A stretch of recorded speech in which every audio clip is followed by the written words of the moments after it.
Well, when you try to do something like this, first thing is why you want to do it and what kind of problems will there be. And then what I'm going to do is a quick example shown in here, and then we'll move on to PixInsight and actually do it. Well, why do it? Well, it can add punch and make things a little more enhanced. And I'm not going to read the slide because these things will just become more apparent as we go. But it can also help with emission nebula in light pollution. It'll give you more contrast. So here's an example. I put this on AstroBin quite some time ago. It's SH2442, which is a really, really faint supernova remnant. Yeah, so on the left is an RGB-L showing this supernova remnant. And as you can see, it is utterly faint. It's maybe the faintest red nebula thing I've ever tried to image. But on the right-hand side, you see what happens if you put HA in there. And the trick is to blend it with the HA being made starless. And we'll use that as a first example in a little while. Okay, let's see what we can do here. Advance the slide. It's easy to overdo it. You can make things turn salmon color. You can make a mess of star colors, and you can ruin your background. But it's easier to learn to do this if you do it with stretched data, because the histograms can be nicely matched before you even begin the process. You can also do it on linear data, a non-stretch, but it takes a little more skill at that point in time. So I'd say start doing it with stretched data. It's a little easier to play with. Now, one of the nicest references for PixInsight out there is Light Vortex, astronomy.com. I believe it's a gentleman in Italy, and he has a bazillion wonderful tutorials on any subject you can possibly imagine. And the link in here, and this is in the PDF that's downloadable from resources with this talk, that specifically deals with an approach he shows to blending L-RGB-H. And one of the pixel math equations that I'm going to use is directly taken from that. So you wonder about pixel math and how to do it. Well, you can find a nice reference like this. You can look at his example, open pixel math, make a copy of it in there, and save that as a process icon. And then you have that for forever. Now, there are also some scripts in PixInsight to help with this stuff. I don't particularly like them. That'd be another talk altogether. So the solution I found that is easy. Well, make your RGB-L. Extract the red channel and remove the stars. This is the galaxy example, okay? With a nebula, you don't even have to do that. Remove the stars from the stretched HA, have a matching histogram on both of them. Subtract the red from the H, and that'll only leave the H enhancement. Blend it into the red channel, put it back. Now, the actual process that we'll see today is a little bit simpler than that, okay? So here's basically the idea of what we're talking about. On the left here is an RGB-L of M81, M82. On the right is HA. Now, if we just throw the HA into that, you're going to get a real mess. But if you do the subtraction process, like I said, you can come up with something that preserves the stars nicely, and then also enhances what you might want to enhance. Well, here's where we'll do the imaging from. There's the dome. It's the next dome. It's sitting in the backyard. Lucy-Lou's my observatory critter catcher. That's the inside of the dome. So it's about an 8-foot by 8-foot square deck there, and the dome just sits on it. Okay.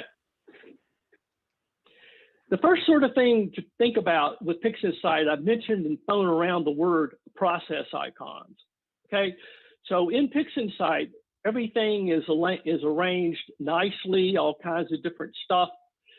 You can find everything over here. And for a beginner, one of the hardest things is remembering, well, what are things called and how do I find them? Where are they located? Well, what you can do with a process icon is you can find something useful that you might want, like curves transform. And if you take that and drag that to the desktop, that now makes a process icon, okay? And you can click the top of it and change the name,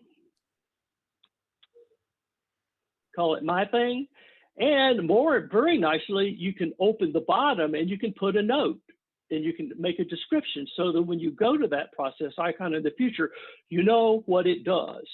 Now, an example that I've mentioned earlier in some email threads is an important process icon that can help images depending on your situation is cosmetic correction. Okay, so this combined with dither can be really nice. So well, there's cosmetic correction. Well, all you need to do to make a functional one is say auto detect, check that pixel, check define hot pixels. That's it. Now I can put that away and call this something and reuse it in WBPP. Okay, so that's sort of where we're at.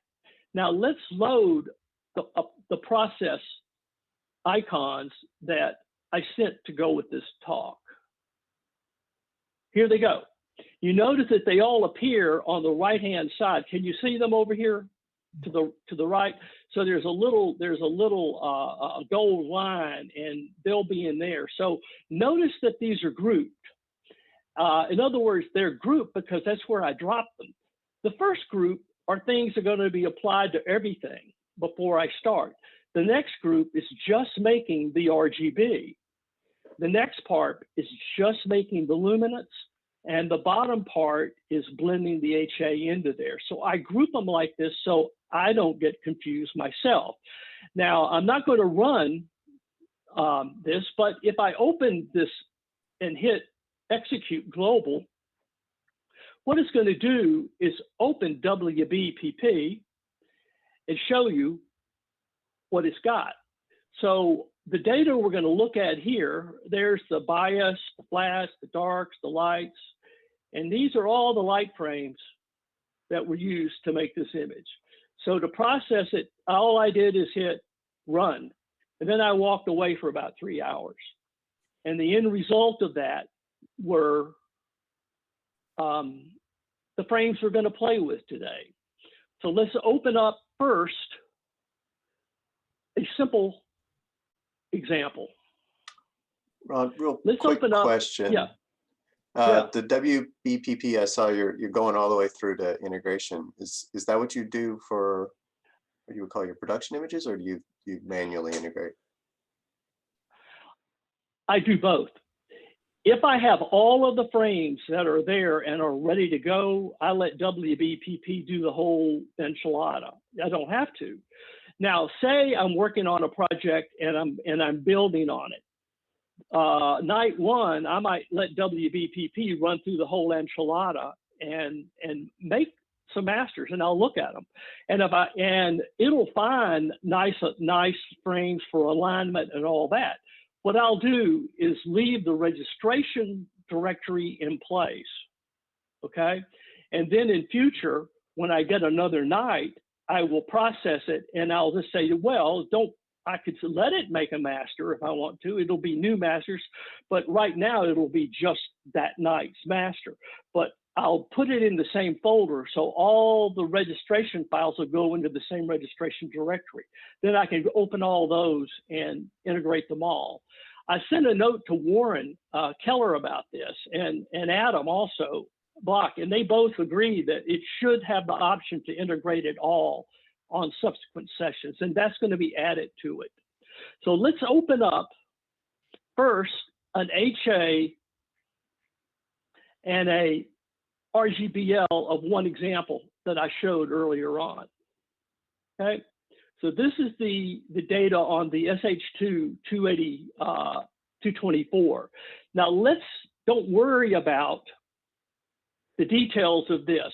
This is a pixel math expression that I found at lightvortex.com.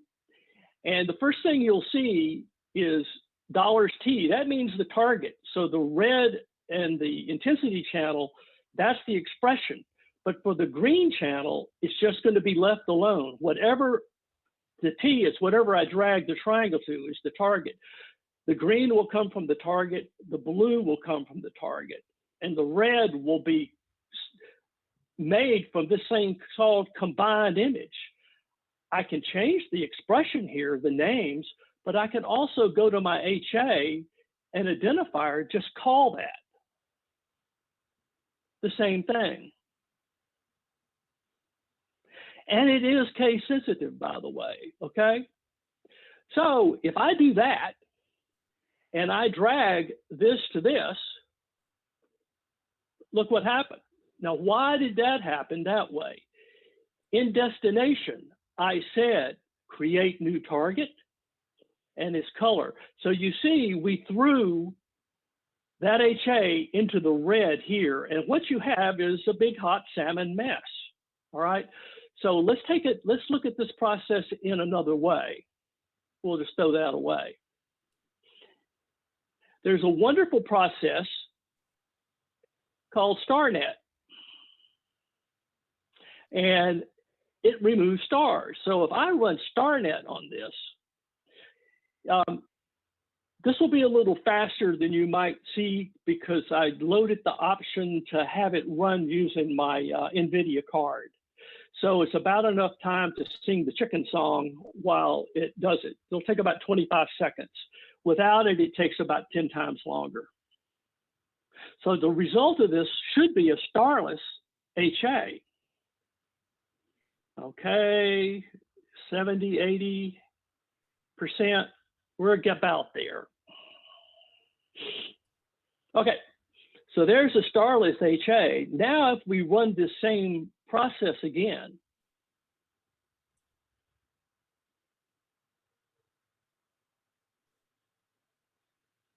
I get a pretty nice result of blending my HA in, okay? Now, if I had a L-RGB that had some pretty decent red already, I could tune it by just changing the boost factor. Here I took it all as 1. So I could just put in a little bit or a lot, okay? So that's the basic principle of blending H-alpha into L-RGB. In a case of a nebula, that's pretty much all I need to do, all right? With a galaxy, it's a little bit more complicated because there's a lot of stuff that that has a lot of HA that we don't want. So let's go and open up our data. And you might ask, why on earth is he going through building an L-RGB and then combining HA? And the reason for that is that if you don't do this and you do not match the histograms of things properly, you're going to have a lot of work and it's going to be really hard. So we're just looking at stretching, okay? So now let's take a look at my icon set. Notice that the first one in my list is a crop, okay? Now, why do I want to crop? Well, you know, there's edges. So if I look at it that way, you see the field I picked for the crop, okay, on that. So what we're going to do is we're going to crop every one of them. And so that makes them all match, which is real nice. There's the L, that's the one that really needs to crop. Okay, so we're cropped, we got them all. Now the next thing that I need to do is, because I'm in a bright place, my skies are Bortle 8 here, okay? Now, automatic background extractor is a fabulous, fabulous tool for reducing, for no labor whatsoever. So let's take a look at the CLS, and let's say, don't do anything. Hold on. Let's say subtraction. We'll say, yeah, we'll say, don't do anything. Just show me the background. So that's the background that extracted from that image. Now, what's important to realize is when you look at something like this, is it a background? In other words, this is just a ramp across this image. If I was seeing structure that looked like my galaxy and stuff in there, it's not valid. Now, an important thing with ABE is the defaults are fourth order function. Well, that's a pretty complex wave shape, if you will, you know, across a thing. So if I imaged everything on one side of the pier, I would just say do a first order correction. If I pier flip, I say do a second order correction, period. Seems to work. Now, if you do look at the gradient, if you look at the background and you see something like that, all it means is that the stretch doesn't have enough depth, bit depth. And there's a little 24 button up here you can push. It's a 24-bit lookup table. You can make the default stretch do that. So that's sort of what we want to see here. It's a background. It's you're not trying to fix stuff in the image. You're just trying to get rid of the light. So if I quit that, I can just run my normal one. Now, what do I say? Because I know it works real well in general for me, I just say, hey, throw away the model or replace the image. I don't want to grow a bazillion files. So there's running the background on the first one. We'll do the second one. And here's the HA. You might say, why do that? There's no background in it. Well, there's a reason. And the reason is I want to handle all of these files the same because ultimately I'm going to blend them together. So that's the background. Is corrected in all of them. Now we could stretch them again if we want to.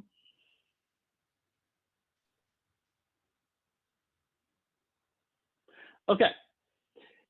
Now what we'll do is we'll take a couple of them and we're going to put them away for a little bit. The CLS, we're going to make it we're going to get it out of the way. That's our luminance. Oh. Isn't that interesting? It put it back.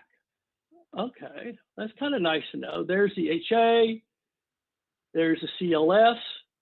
Now let's make an RGB. Okay, I have to say red is the red filter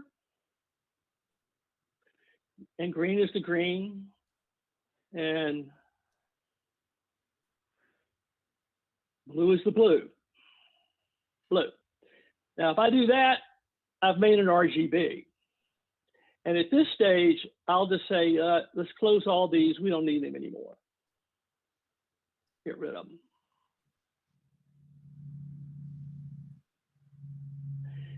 So if I stretch this, let me grab an STF.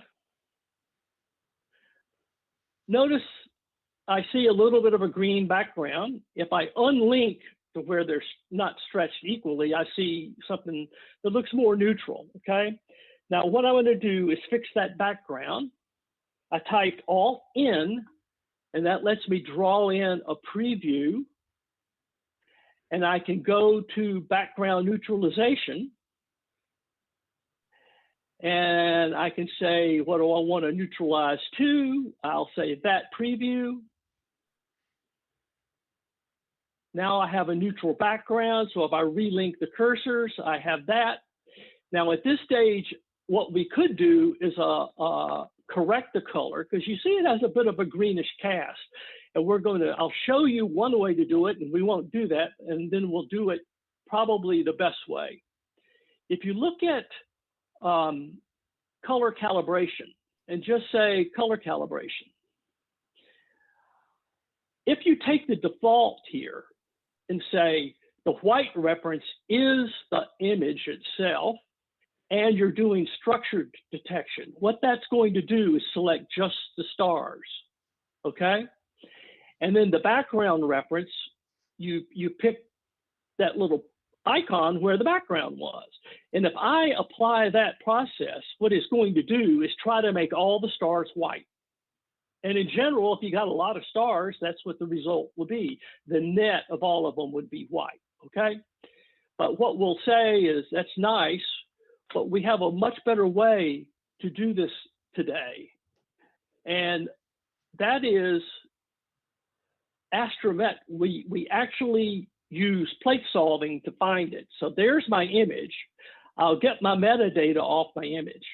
Well, what that's doing is it's saying where did it point, when did I do it, and what's the scope, okay? Just like that, it's going to go to Strasbourg, France. It's going to look at, no matter when you use this, even if it's a red nebula thing, leave this as average spiral background. This has nothing to do with the target. In other words, it's just what the white reference will be. What it's going to do now is plate solve the image, go to Strasbourg, find the stars that are in there that are good references based on an average spiral galaxy being white, meaning uniform red, green, blue. And it's going to apply those color corrections to this image here. And then what we're going to have is an RGB.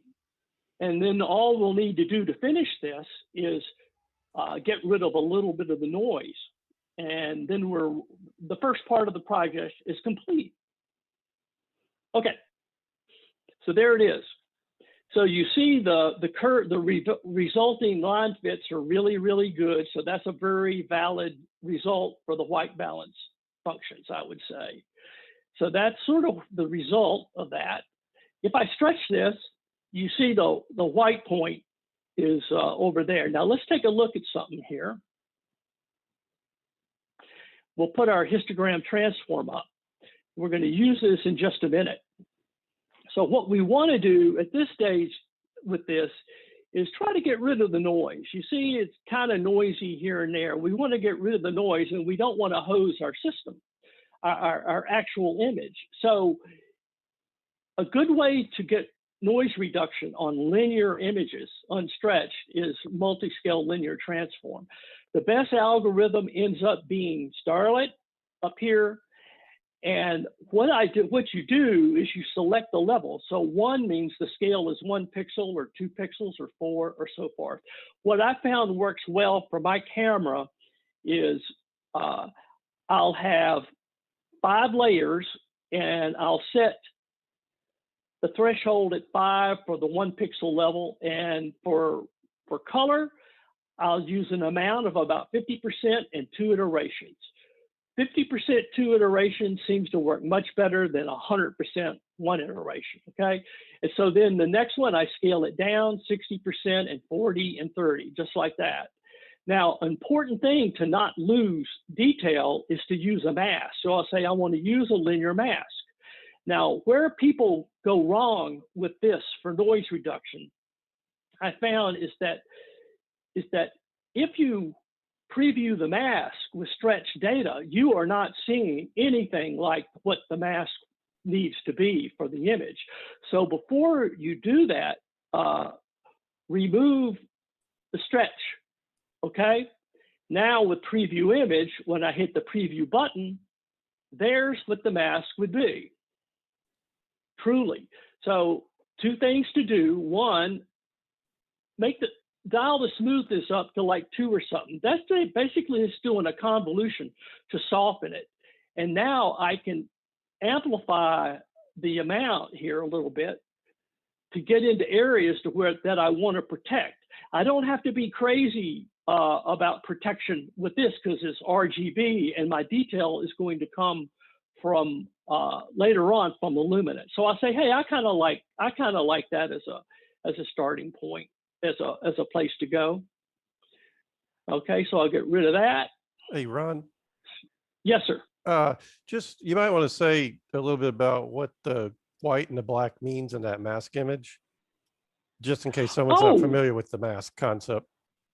Oh, sure. Thanks. Yeah. I'll return to. Yeah, that's a good point, Michael. I'll return to that later. So the checkbox down here says inverted mask. So it's looking at the image, and what's going to happen is stuff that is black here, or bluish, if you will be protected. Stuff that is white will be unprotected. So when I do my noise reduction, the white background will be reduced, but the stuff that's in here will not be affected by it. That's in essence what goes on. We'll make other masks here in a little while. Thanks. Okay. Yeah.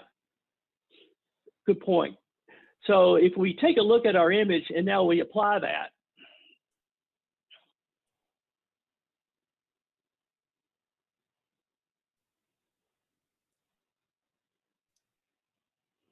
okay, we zoom it in, go over here to M81, say before and after. What you see is the noise. I'm just getting rid of the fuzzy noise, okay? I didn't do much at all to the galaxy. Now, when I do the luminance, I'll be a little more aggressive with my mask to preserve detail, but the RGB is not so much. So I'll say, okay, I can live with that. Now, I'm going to show you another thing that's important to know if you're, depending on how you're going to stretch. If I say image 12, well, you know what? Let's do some PixInsight stuff. Identifier, right click. I'll call that RGB because that's what it is now. So now I can go here. If I take this, what I see is the screen transfer function that was on this image before I did the noise reduction.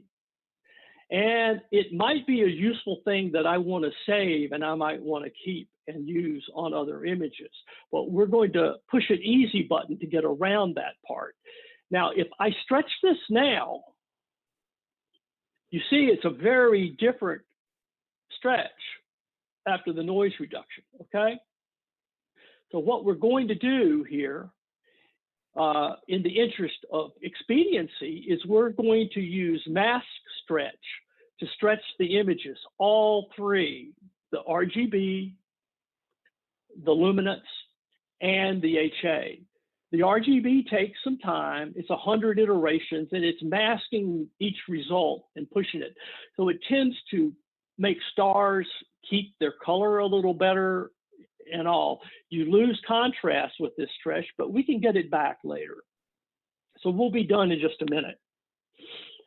So if I'm using mask stretch on my RGB, I also want to use it on my luminance, and I also want to use it on my HA, okay? You have to treat them all in a similar fashion, or you end up with something that's way out of balance. So this is our RGB should be cooked. So there's a basic RGB. We're not going to touch anything else right now.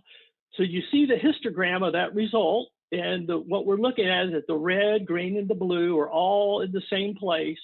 So that means it's the color correction is pretty darn good. So this is our RGB, and we'll put it away. Now let's take a look at the luminance. This is where all of the detail is going to come from in the image, okay? And the first thing I want to do to this luminance is I want to try to correct the seeing, looking through a stack of wobbly filters that's called our atmosphere. And there's a technique called deconvolution that can help remove the broadening that occurs in images from the atmospheric disturbances, okay? Nothing's perfect, but it's not a bad thing to do. Now, there's a couple of processes to go through at first that I find very useful. One is you want to know a model of all the stars of what they are. There's an extremely convenient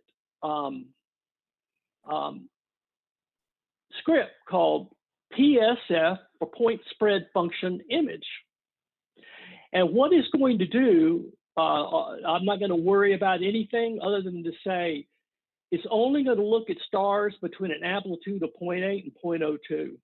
And it's going to try to find 50 of them. And based on that, it's going to make a PSF image that I can use for reference. So there it is. And what you see, the resolution of this system is 1 arcsecond a pixel. So my star is 2.8 by 2.6 arcseconds, okay? So I say create, And what that did is it made that little thing over there. So that's just a model of the stars that are in here. Now, the next thing I want to do before deconvolution is make a mask to protect the bright stars.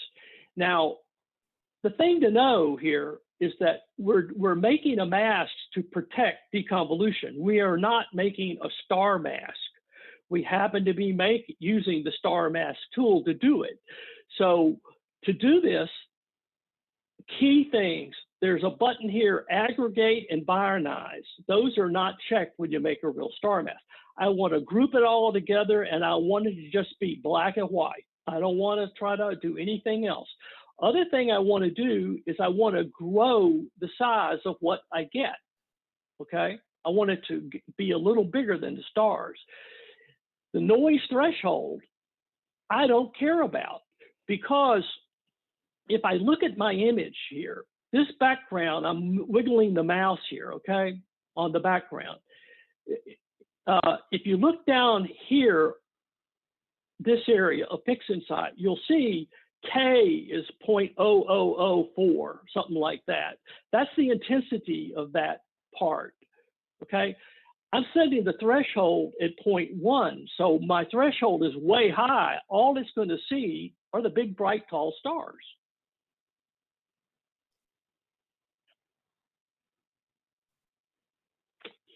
So as a mask for deconvolution protection, this is a very, very easy mask to make.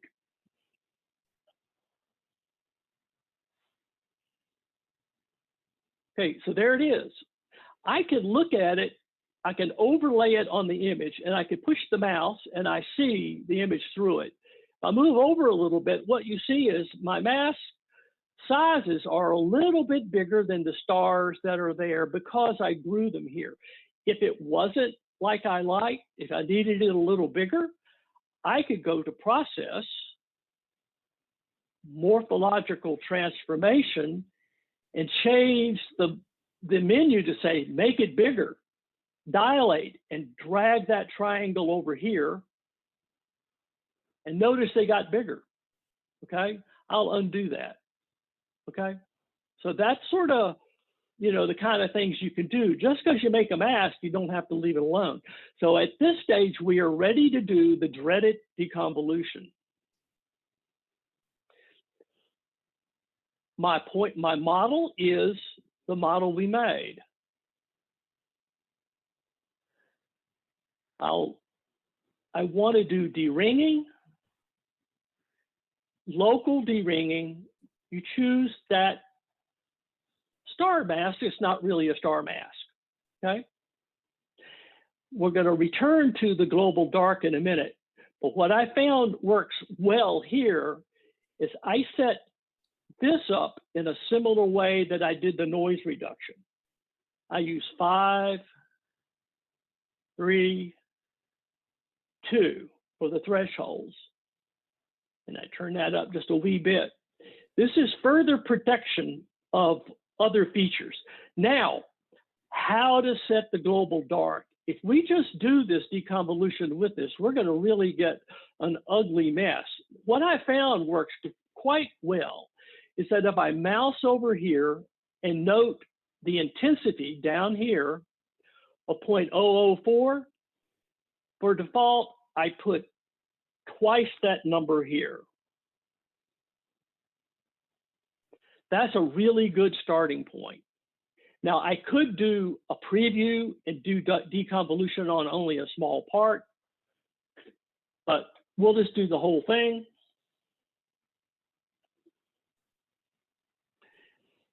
Hey, Ron, while we're waiting, can you just explain what deringing would look like? If it was actually, ringing, I'm sorry. Oh, yeah. Well, actually, we'll get an image here, and if you want, we can make a really ugly. Okay, so there's a deconvolution result right there. There's before, after. Now, if I zoom in on just here, we're going to see some results. So that's before and after. what you see around these stars, there's a little bit of donuts that are going on. That's ringing. So if I get the background way wrong, or my mask is not good, or I'm trying to do too much, those will become more and more enhanced, okay? That's the sort of artifacts. You can fine tune this result. I might say, you know what, let's try 001 instead of 0008. Let's try something like that instead.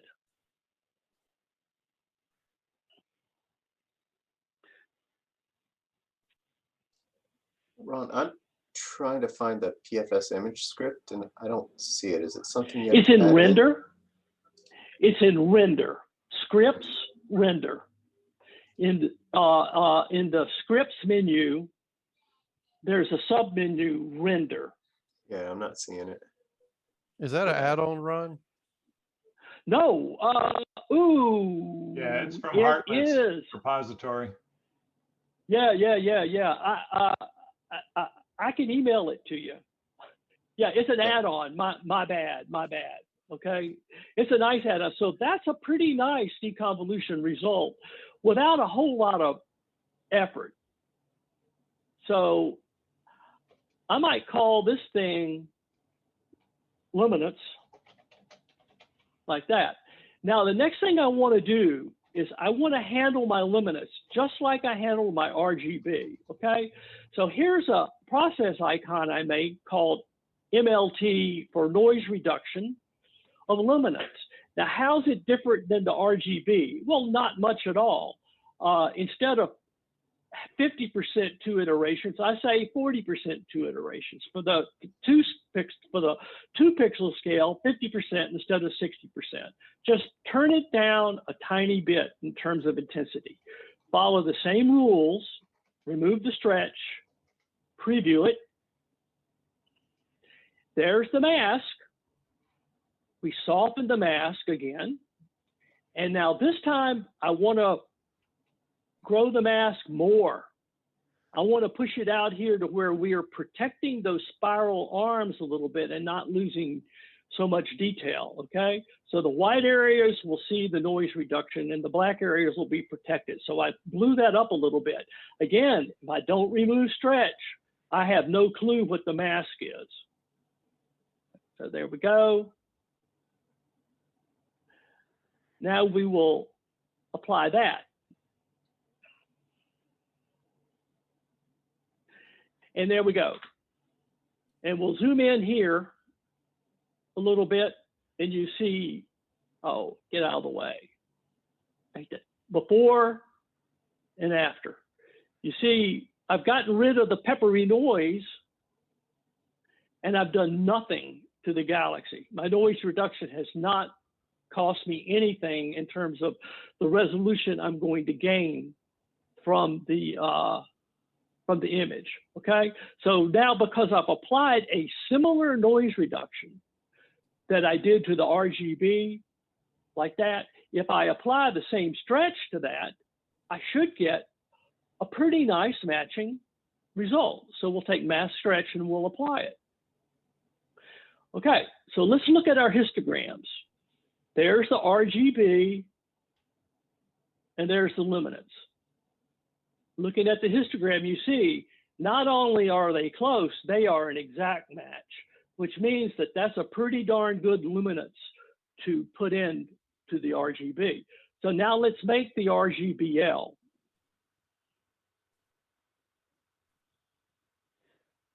What I want to use for luminance is the one I called Lum.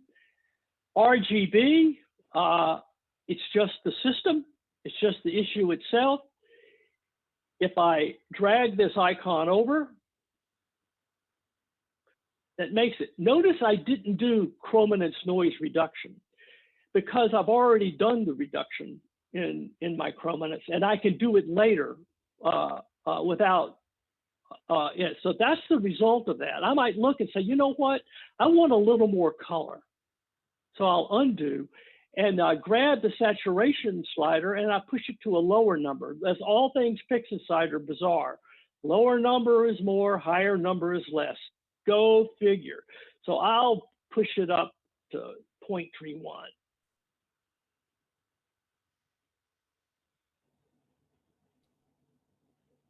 So that's an RGB-L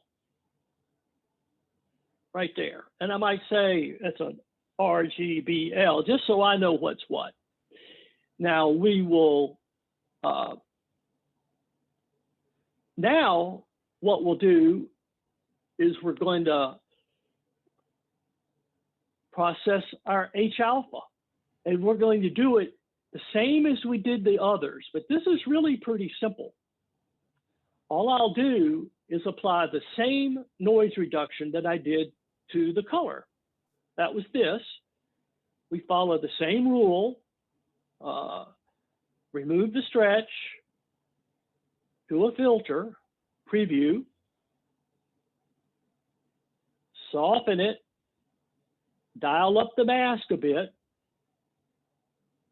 to sort of see, I'm trying to see you see the nebula in the arms are still black, those are protected, and we're sort of smoothing out everything else. And you see the jets on M82 are starting to be protected a little bit, something like that.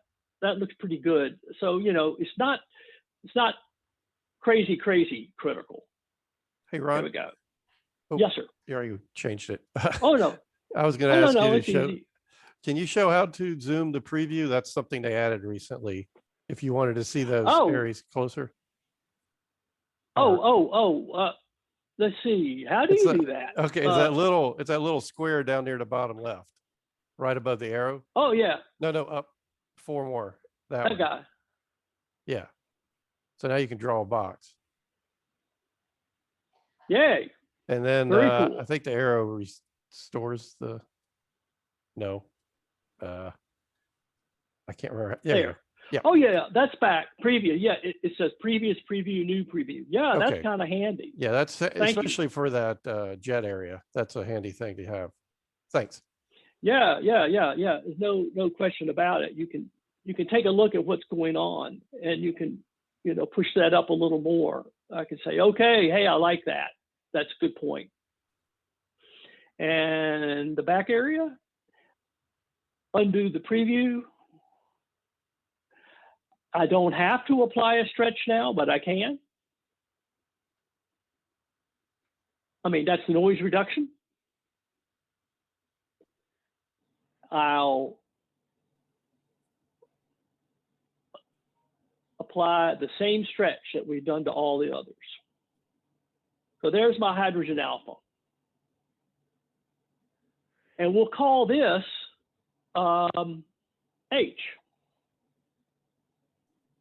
Now, if we look at our histograms, H, notice H and L-RGB and luminance are all the same histogram. And the reason is I applied consistent noise reduction in all 3 images, and I used exactly the same stretch. I could have stretched using this, but I would have to remember what my numbers were and make them work. Mass stretch is a pretty nice, easy button. So now what we want to do is we'll put this out of the way for a little while. We're looking at our red, at our CLS. Oh, hey, well, guess what? We're done with that, aren't we? Yeah, throw that away. If we did the previous thing that I showed initially with SH2 224 and just threw this into here, it's going to be utterly, totally ugly. The stars will all become salmon color. This nebula is going to go bright salmon. Everything will be ruined, all the color. So what I want to do is the same tricks. We want to get rid of the stars, but we only want to put it into the red channel. And so what we'll do is we will extract the red channel. This is channel extraction. Now, if I wanted to extract just luminance, which is commonly done for making masks, I would select that button there and say, just leave that checked. And if I drag it there, I'll just get luminance mask. But I only want the red channel, okay? So now, if I do this, That's just the red. And we'll call this R for red.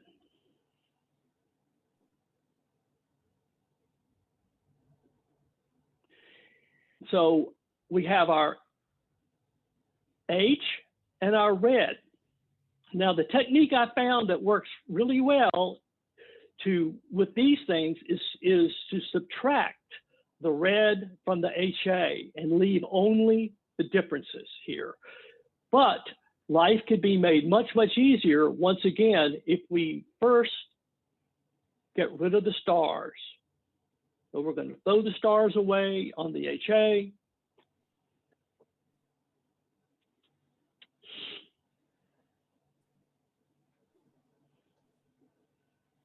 And it is nice to have it running off of the graphics card, the CUDAs there, I have to admit.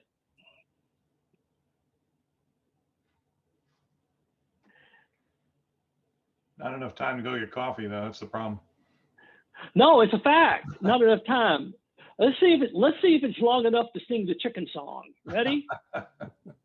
we'll let you do C, it's the way we begin. H, it's the next letter in. I'm singing this song about C, it's chicken, it's a bird.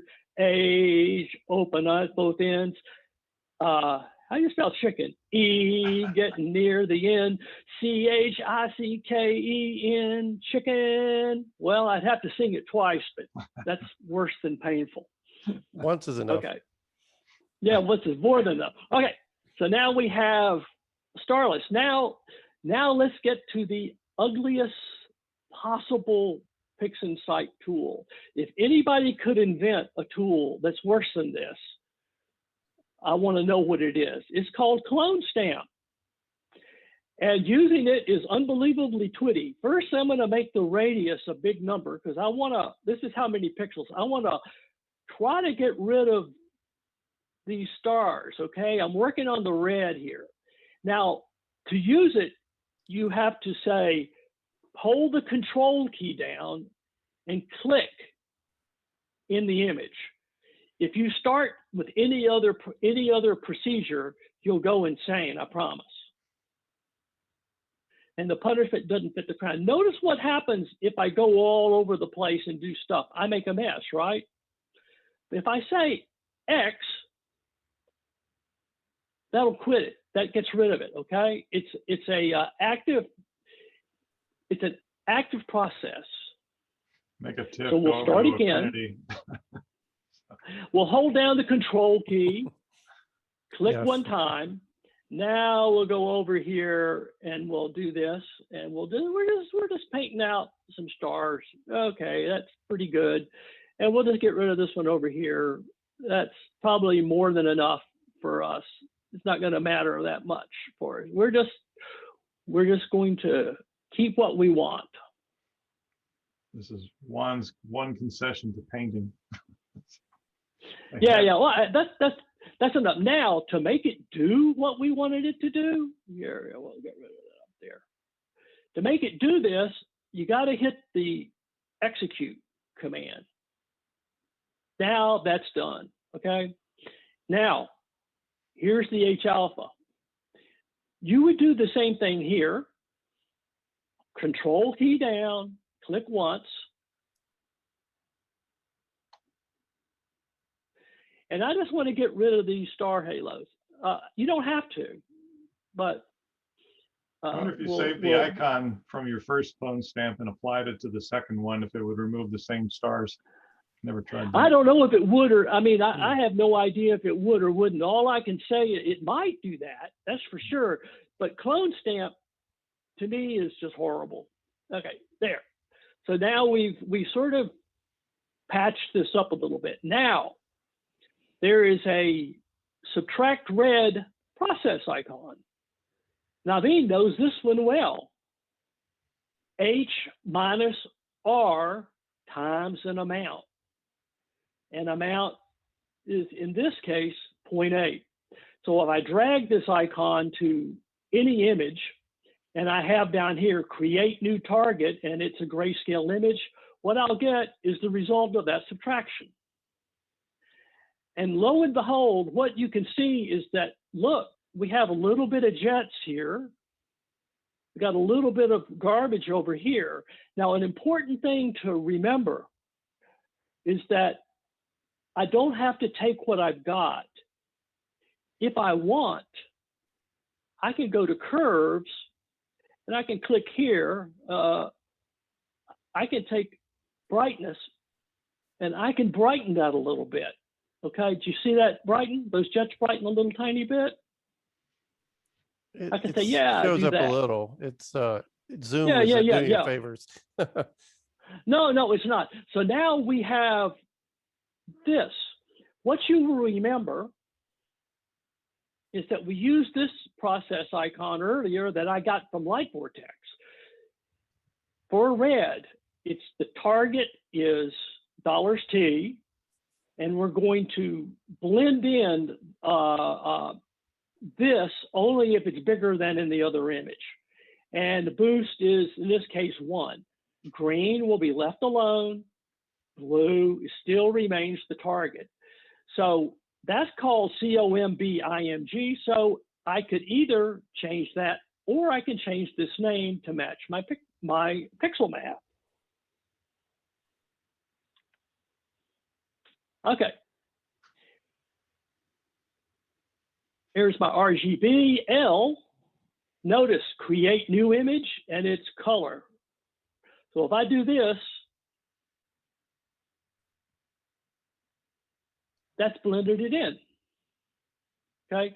So at this stage we have an RGB-L H, and you could play with it and you could do all kinds of stuff.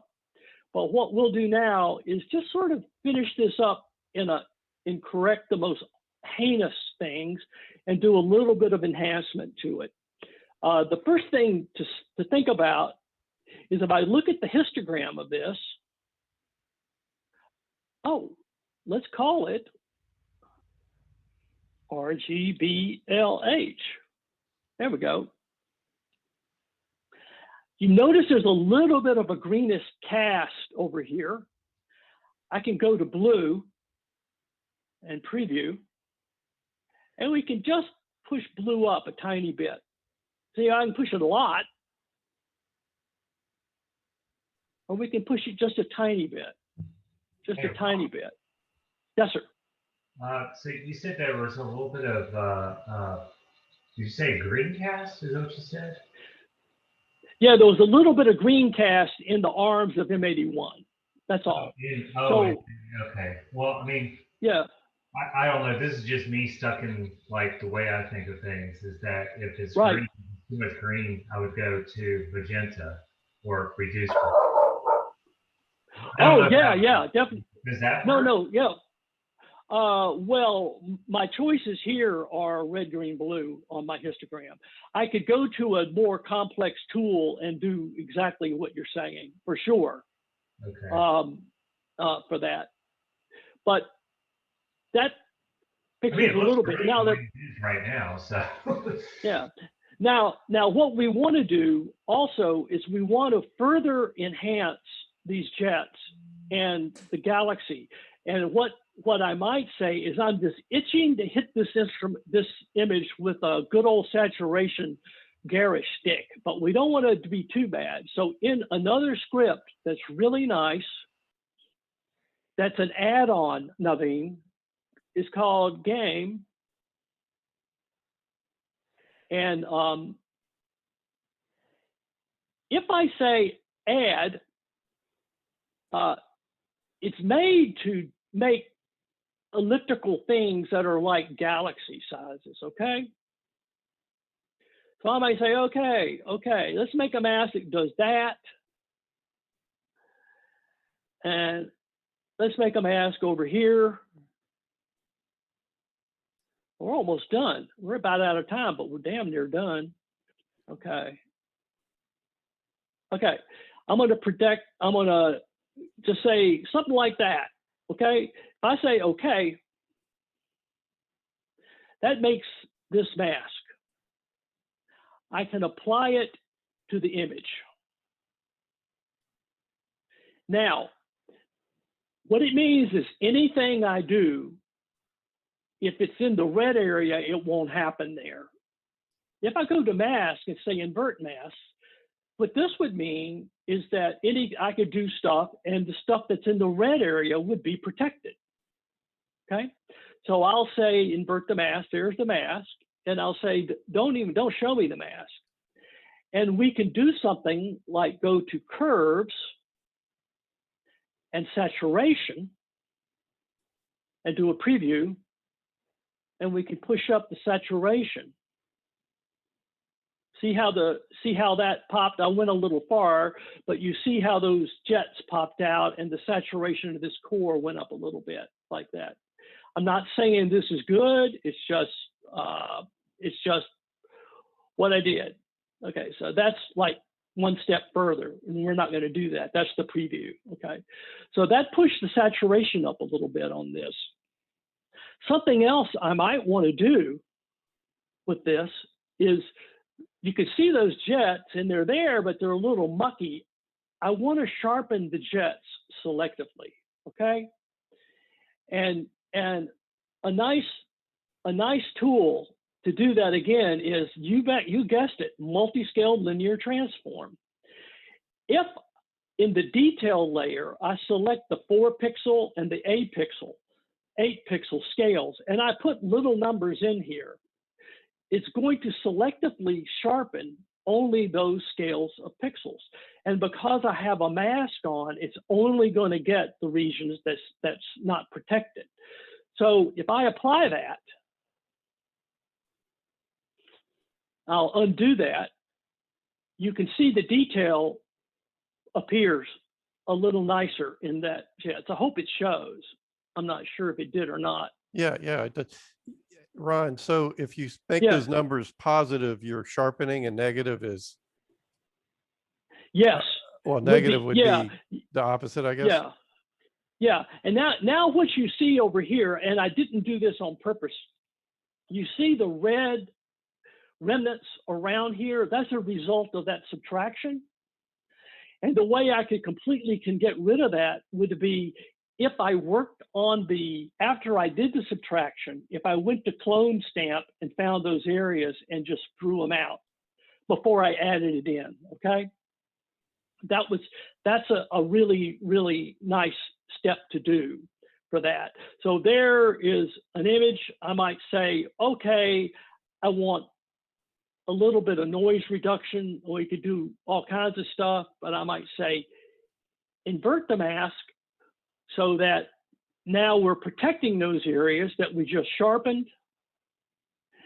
And I can go and do a final sharpening, a final denoise on the image, if you will.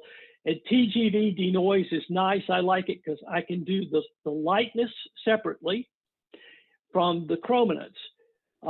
What works well for me is, I say 1,000 iterations with automatic conversions. It's going to do it in a couple of hundred. Also, lightness. I want to not do so much sharpening to my luminance, okay? So if you mouse over here, it'll say a whole bunch of gobbledygook, but what it boils down to is, if I make this a smaller number, it's going to do less broadening. So I'm going to reduce that to -4 instead of -3 and push this up a little. So that's, significantly less than was there originally. The chrominance defaults are pretty good. If I wanted to make it more color noise, I could grab this and drag it that way to a bigger, that way, but I'll say, I'll leave it alone. It doesn't matter. So I could make a preview and see how the parameters work. But for reasons that this is working on the whole histogram, I find that if I look at TGV denoise and make a preview of an area and use it, what I'll get when I apply it to the whole image is not necessarily the same thing. So you're not using local support in this case? I'm not. I don't know how to use it. Somebody's got to teach me. Okay. Isn't that just putting a mask on, like with a decon? Yeah, well, I've got a mask on the, right now there's a mask Or on you're the using your jets. Galaxy mask still? Yeah. Okay, I missed that. Yeah. This tool terrifies me after years of trying to learn how to use it. So I don't know anything about it. Well, it's the way I'm using it here. The steps I just used seem to be absolutely consistent and the same for everything. So in essence, I can make a process icon for this tool and just drag it over. So that's done 2 out of the 3. It's working on the middle one now. And when I look at the noise reduction result for me, what I look at more than the image initially is the histogram. Okay. So I can say before and after. You see the histogram sharpen up a little bit. And most importantly, looking at the jets before and after, they're not touched, okay? Because I had that mask on, remove mask. And now you can adjust black point or do whatever. But anyway, that's what I wanted to say today, the whole enchilada of it. And I hope it's useful, certainly with red nebula objects. Wow. Take your HA, remove the stars, use a process icon like that and drag it over and use the boost factor here to dial in how much you want. And man, it's easy. And in closing, the same thing will work. That's blending HA into red. If I go to green and blue and put this expression that's here into green and into blue and make red just $T, selectively, I can blend O3 into green and blue selectively very nicely too. So that's a nice, easy way to make composites and have pretty good control of things. So, well, thank you, Ron. So that's a great image and a ton of information. And yeah, I think we have time if there's some questions. Yeah. Anybody? I have a few, but let's see if anyone else has a comment or questions. Just one going back to the very beginning. I was curious with the background neutralization. Is that something you run before PCC, or you were just showing it? You could. I tend to run it before PCC only because you could see what a rough idea of what you have. PCC will do it itself. So I see no particular difference in the result if I let PCC do it or if I do it, okay? If you have a nebula that's got a lot of stuff going on in it, it's probably good to neutralize it first, or at least direct PCC to background neutralization, region of inference, pick a preview. Have a preview defining where background really is. That's the real challenge if you're looking at something like, well, M82, right? Not M82, M42, where the whole, where the whole thing is just nebula and it's super bright.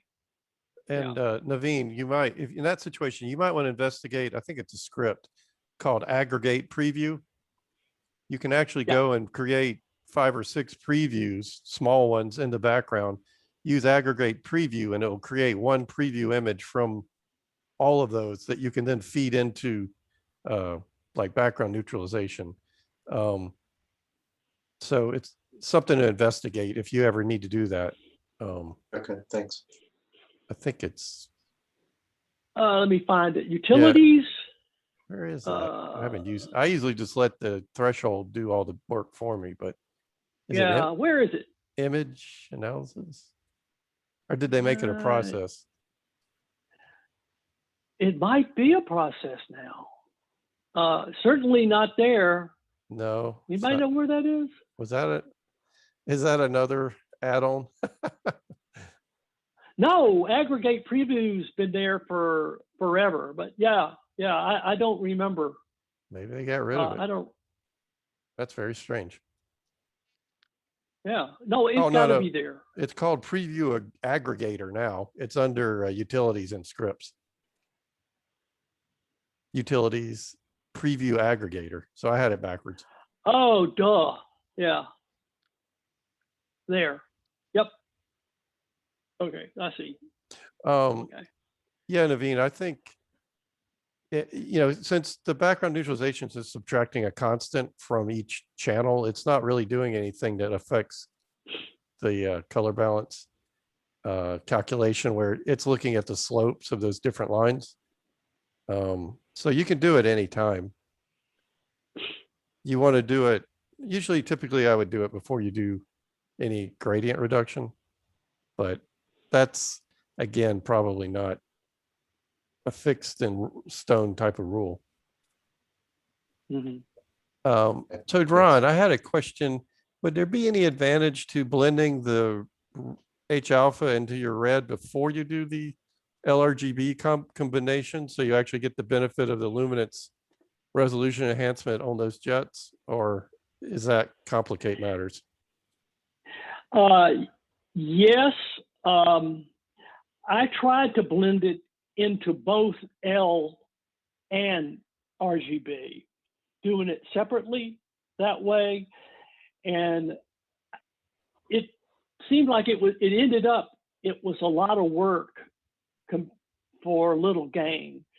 So the easy button part was just making the L-RGB and then combining it. Gotcha. But yeah, you can for sure. I was thinking just blend it into the RGB.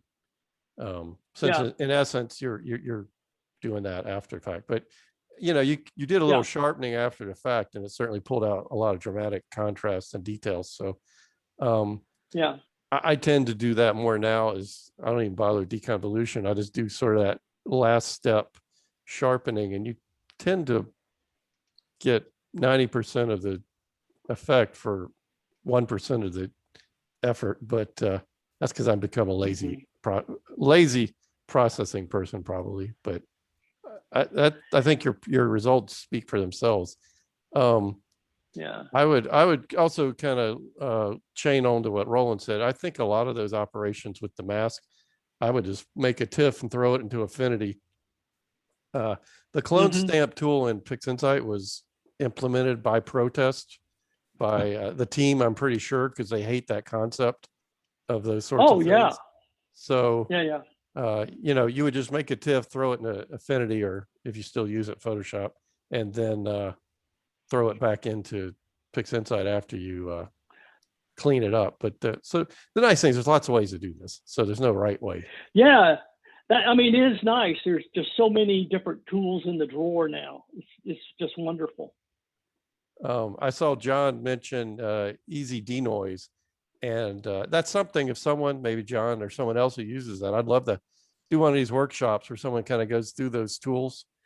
If you're not familiar with them, they're add-on scripts for PixInsight, but this fellow has put together just some really nice kind of easy button-esque tools that will do some of these operations for you. The results maybe aren't as good as if you really get in there, did it yourself, but they can be pretty amazing. I've seen some people use them and get good results. So, all right. Any other comments or thoughts? Yeah, Ron, this is Don. What camera were you using? I'm using an old diesel electric QSI 6120 CCD. Okay, is that a I'm not familiar with that camera. I'm just it's a Sony something X 834 sensor, I believe, and its noise is quite low for CCD. I measured it like it's 2.4, which is respectable. The pixel size is 3.1 micron. So at this 600 millimeter scope, it's 1 arc second a pixel. that kind of thing. The QE is 77%, centered at 560. So that's sort of in the green-blue area, okay? Yeah, So it's a very good camera, and it's 16-bit. That's an impressive detail in the Galaxy. I guess that's M80. Yeah, the one without the jet. Yeah. The camera also has a bodacious cooler, 45 degrees centigrade below ambient, runs at about 80% of cooling. So you can cool a lot. Not that makes an enormous difference, but I can run -10, -15 when it's 100 degrees out here. Thank you. Okay. Yeah. No, it's kind of it's kind of like the CRTs. They came out with flat CRTs and they did all this stuff right before they kind of disappeared. And that sensor has a very CMOS-like behavior, even though it's a CCD. So it's it's a good camera. All right. Any other comments, questions? Yeah, Ron, or actually this can go for everybody who are pretty savvy users of PixInsight. I'm trying my damnedest to, go over to PixInsight. I'm just so damn entrenched in Photoshop these days. And what I'm getting at is I'm looking at all these operations that you did. Now, is there something that's the equivalent of actions in PixInsight versus that you would find in Photoshop? We say it like that. No, I used to take, it certainly, I would take an image like this as a tip into Photoshop and use some of Carboni's actions on it, depending on, this or that. I don't know of an equivalent of it. Well, scripts are one thing, and then the process containers, but honestly, the process icons like Ron's showing here are probably the best tool to use to try to, create some process combinations that work for you, and then you can save the whole set of icons and think of those as kind of like actions. Yeah, actually, that's a good point. And for me, what's nice is that I made this set of process icons before I ever opened an image. In other words, I just thought, what do I want to do? And the answer was, well, I want to get the data, I want to crop it, I want to get rid of the background. Then I want to make the RGB. How am I going to do that? Right? What are the steps in that? Put them in order. Well, that's a little bit, make the RGB, neutralize the background, color correct, noise reduce, stretch it. Then I want to make my luminance right here in general order, if you will. So to save them, if you highlight all of them and go to process icons, save process icons and give it a name, bang. So Chris, are you talking about creating your own multiple step action? Yeah, I never have used, I don't use Carboni's tools, or I haven't used them for a while, but I've created all kinds of stuff, like way off of the point of this workshop. I've done a lot of processes or made actions from solar imaging, my example. And right. But I've done a few with DSO, with processing DSO in Photoshop, my own actions. But I didn't know if there was something like that available in PixInsight, because I don't use it as much as I should. Yeah, I don't think there's something to that degree unless you start writing your own JavaScript scripts, which I wouldn't advise for something that simple. That's why, I find PixInsight useful up to about where I get combined blended image, and then I do everything in Affinity or Photoshop, and then there are select tools in PixInsight I like in the nonlinear stage, and I'll just make a TIFF, push it back in here, and then pull that back in and use it. Because I find blending in, like I do my noise reduction in PixInsight, but I export it and then use opacity and other tools in Photoshop or Affinity Photo to blend that in, because the way you can do mask and other things are so much more powerful. It's just a personal preference. So you know, if you wanted to stack and do some of the neat tools that PixInsight has, like color calibration and all that, you could then export it and then use your actions, you know, after that point. Kind of a hybrid. I think most people do a combination of both tools anyway.